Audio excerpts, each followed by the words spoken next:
ये कहानी शांतिपुर की है, जो एक छोटा सा गांव है। शांतिपुर अपनी कई रहस्यमयी कहानियों के लिए जाना जाता है। रमेश एक शहर का बहुत बड़ा प्रोफेसर है, जो भूतों को नहीं मानता। वह जब एक दिन शांतिपुर की घटनाओं के बारे में पेपर को पढ़ता है तो उसे भरोसा नहीं होता और वह अपनी कार से शांतिपुर के लिए निकल जाता है। लेकिन उसे क्या पता था कि शांतिपुर की घटनाएं इतनी ज़्यादा उलझी हुई हैं जिसमें वह खुद उलझ कर रह जाए।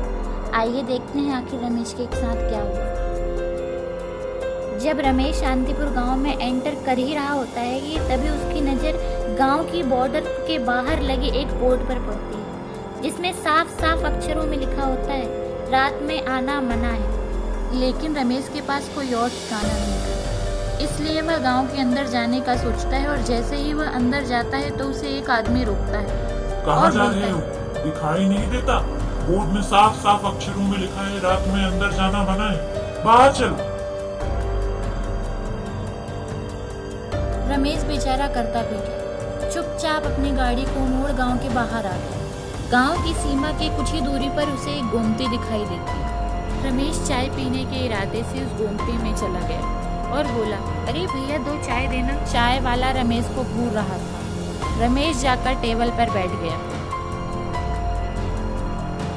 चाय वाले ने चाय टेबल पर रखी और रमेश से पूछा, शांतिपुर से आ रहे हो?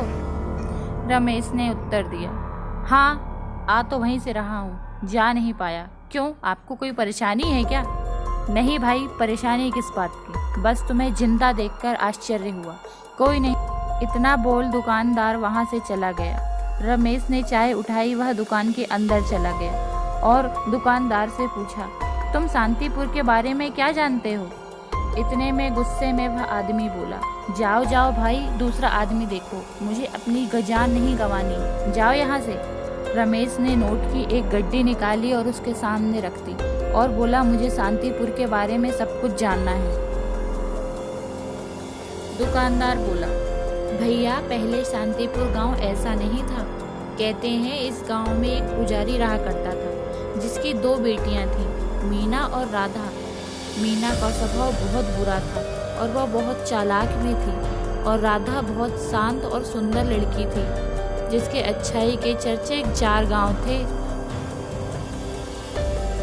लेकिन पता नहीं कहां से पुजारी ने एक दिन मीना को काला जादू करते हुए पकड़ लिया और उसको ले जाकर कमरे में बंद कर दिया। अचानक पता नहीं राधा को क्या हुआ और उसकी मौत हो गई। कुछ दिन बाद पता चला कि ये सब तो मीना का करा धरा था। उसने अपनी बहन पर काला जादू जो कर दिया था। जब ये बात उसके पिता को चली तो वह घसीटते हुए उसे गांव के चौराहे पर ले गए और गांव के बरगद में बांधकर उसे जिंदा जला दिया। मैं इस गांव में किसी को नहीं छोड़ूंगी, सबको जिंदा चबा जाऊंगी। मैं फिर वापस आऊंगी, याद रखना गांव वालों, मैं फिर वापस आऊंगी, एक एक मर्द को चबा जाऊंगी।